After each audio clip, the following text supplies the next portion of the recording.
Vor dem Denkmal für die im Warschauer Ghetto Umgekommenen kniete ich nieder.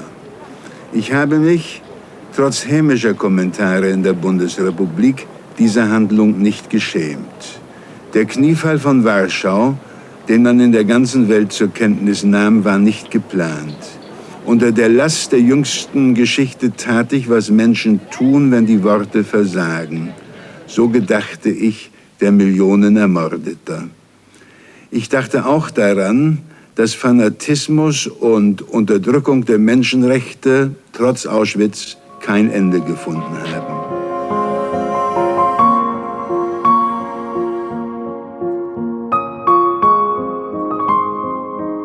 Das ist gut, dass Brand ist heute in Polen und dass alle polnische Leute sind auch wie ich, ich weiß nicht, das ist schmerzlich. Sehr glücklich darüber? Ja, sehr glücklich. Wir hoffen, dass jetzt wird der Frieden immer größer und immer schöner die Welt.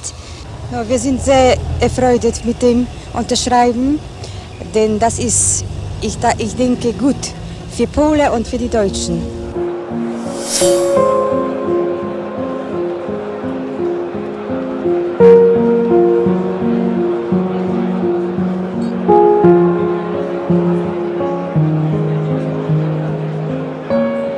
Damals am Tage der Unterzeichnung in Warschau artikulierte Günter Grass die Notwendigkeit einer Politik der Versöhnung. Ich hoffe, dass man auch in Deutschland, genau wie man hier in Polen beobachten kann, begreift, dass hier nicht auf etwas verzichtet wird, sondern dass Brandt den notwendigen Schritt getan hat und einen Anfang gesetzt hat. Sehen Sie, ich bin unmittelbar betroffen, ich komme ja aus Danzig, ich weiß, was das bedeutet, Verlust der Heimat. Ich habe diesen Verzicht für mich schon gleich nach Kriegsende getroffen. Aber jetzt bin ich auf eine betroffene Art doch dankbar, dass das auch endlich zum Vertrag gekommen ist und dass für die junge Generation, ich denke auch an meine Kinder, die Belastungen der Kriegszeit aufhören. Die Kette der Tragik in der Geschichte beider Nationen ist durchbrochen, schrieb die größte Warschauer Zeitung. Und ihr Chefredakteur fügte hinzu: Als Chefredakteur des Życia Warszawy seit 20 Jahren und als ehemaliger Häftling des Konzentrationslagers Auschwitz, ich bin mit dem Vertrag zufrieden.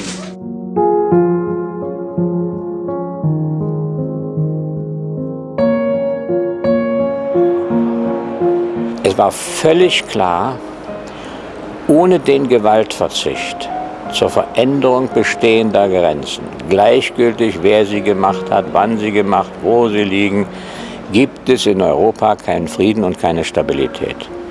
Das gilt übrigens auch heute noch.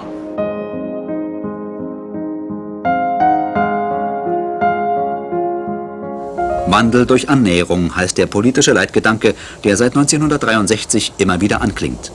Die Fähigkeit auf eine wandelnde Welt, auch eine sich im Osten wandelnde Welt, positiv einwirken zu können.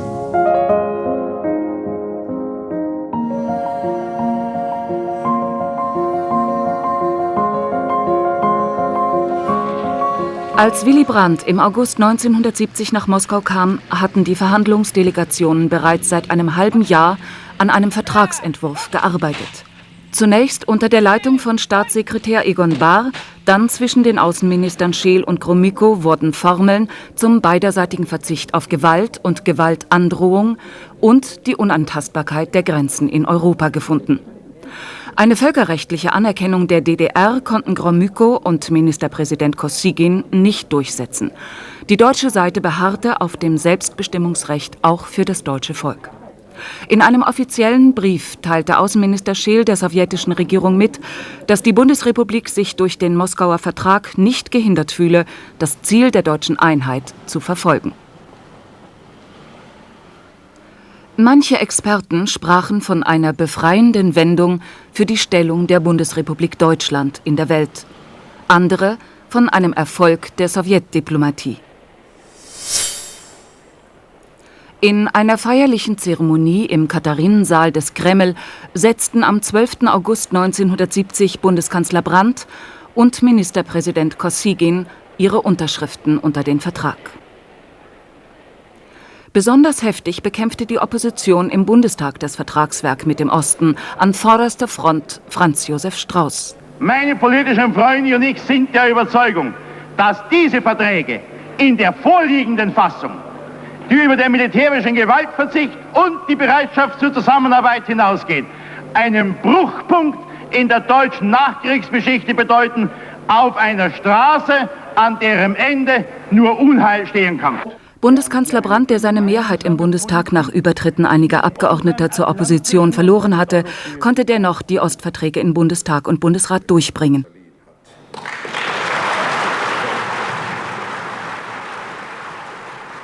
»20 Jahre nach Gründung der Bundesrepublik Deutschland und der DDR müssen wir ein weiteres Auseinanderleben der deutschen Nation verhindern. Also versuchen, über ein geregeltes Nebeneinander zu einem Miteinander zu kommen. Wir stehen nicht am Ende unserer Demokratie. Wir fangen erst richtig an. Wir wollen ein Volk der guten Nachbarn sein und werden, im Innern und nach außen. Am 19. März 1970 fährt ein Zug über die Grenze nach Erfurt. Gestützt auf die Zustimmung der westlichen Alliierten eröffnet Willy Brandt nach 25 Jahren der Teilung den Dialog mit der DDR. Ich wünsche Ihnen einen recht angenehmen Aufenthalt. Danke Ihnen sehr für die Begrüßung, auch dafür, dass Sie gutes Wetter besorgt haben. Daran soll es nicht liegen. Danke sehr. Über die harten politischen Gegensätze konnte auch das Bekenntnis der Bürger Erfurts zu Willy Brandt nicht hinwegtäuschen.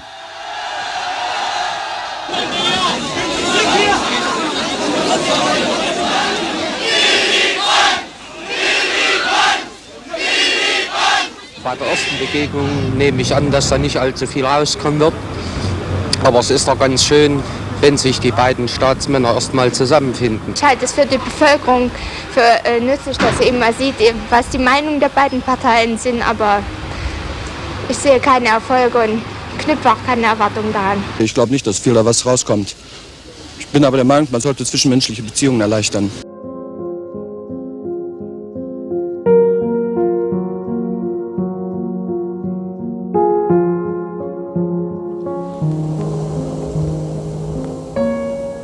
Es hat ihn gezeichnet, eine Politik durchzusetzen, die von vielen kritisiert wird. Doch er weiß das, wenn er sagt, den Frieden finden wir nicht vor, wir müssen ihn machen. Der Preis von Oslo hat ihn dazu ermutigt. Ich bitte Sie, Herr Bundeskanzler Willy Brandt, das Diplom und die Goldmedaille des Nobelfriedenspreises für 1971 entgegenzunehmen.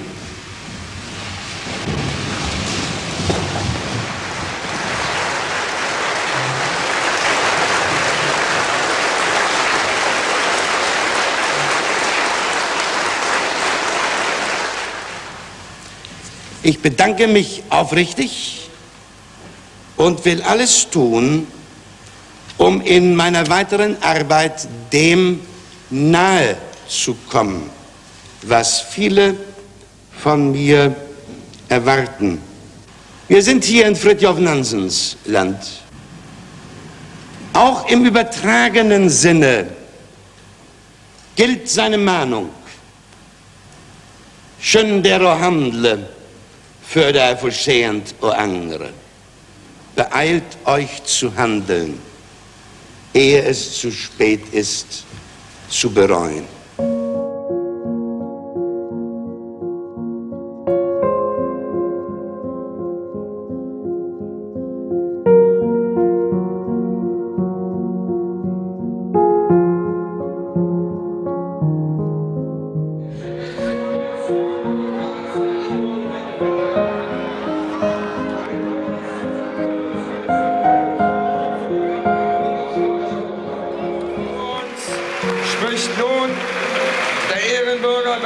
und ehemalige regierende Bürgermeister Willy Brandt.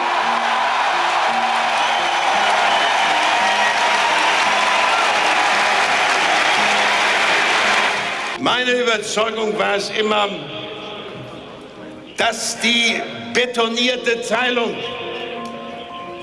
und dass die Teilung durch Stacheldraht und Todesstreifen gegen den Strom der Geschichte standen. Und ich habe es noch in diesem Sommer zu Papier gebracht. Man kann es nachlesen, wenn man will, ohne dass ich genau wusste, was im Herbst passieren würde. Berlin wird leben und die Mauer wird fallen.